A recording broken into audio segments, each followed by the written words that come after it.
European ഫുട്ബോളിൽ ഇത് കലാശക്കൊട്ടിന്റെ കാലമാണ്. ടോപ്പ് 5 ലീഗുകളിൽ 4ലും കിരീടധാരണം കഴിഞ്ഞു. സീരിയയിൽ മാത്രമാണ് കിരീടപ്പോര് ഇപ്പോഴും തുടരുന്നത്. പതിവിൽ നിന്ന് വിപരീതമായി ഇത്തവണ വമ്പൻ ക്ലബ്ബുകൾ ട്രാൻസ്ഫറുകൾക്കായി ശ്രമങ്ങൾ നേരത്തെ തന്നെ തുടങ്ങിക്കഴിഞ്ഞു. US നടക്കുന്ന ഫിഫ ക്ലബ് വേൾഡ് കപ്പിന് ഇനി 1 മാസം പോലും തികച്ചില്ല എന്നതാണ് ഇതിന് കാരണം.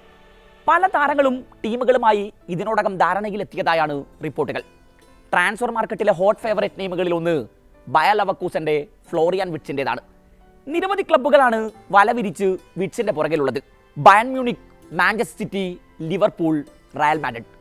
ജർമ്മൻ താരത്തെ തങ്ങളുടെ ജേഴ്സികൾ കളിപ്പിക്കാൻ കൊതിക്കുന്ന ക്ലബ്ബുകളുടെ നിര ഇനിയും നീളും. യൂറോപ്പിലെ ഏറ്റവും ഗിഫ്റ്റഡ് ടാലന്റുകളിൽ ഒരാളായാണ് ഫുട്ബോൾ പണ്ഡിറ്റുകൾ ഈ 22-കാരനെ കണക്കാക്കുന്നത്. നമ്പർ 10-ആയും വിങ്ങറായും മിഡ്ഫീൽഡറായും എല്ലാം കളം നിറയാനുള്ള മികവാണ് വിറ്റ്സിന് ആവശ്യക്കാർ വർദ്ധിക്കാൻ കാരണമായത്.